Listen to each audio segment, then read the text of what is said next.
Welcome viewer, I am Murugan S. This video tutorial describes how to enable auto-save option in Microsoft Excel. Open Excel.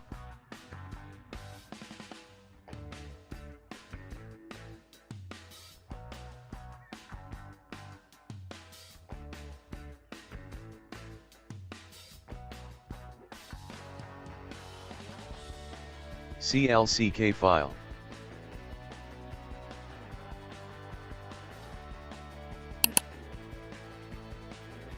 Click More, option.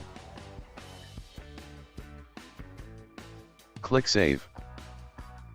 Make sure check Save Auto Recover Information. You can change value in minutes.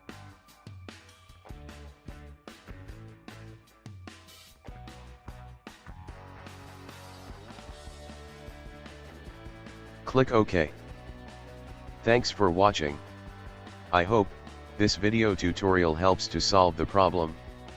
Please like, share and don't forget to subscribe my channel. See you next video.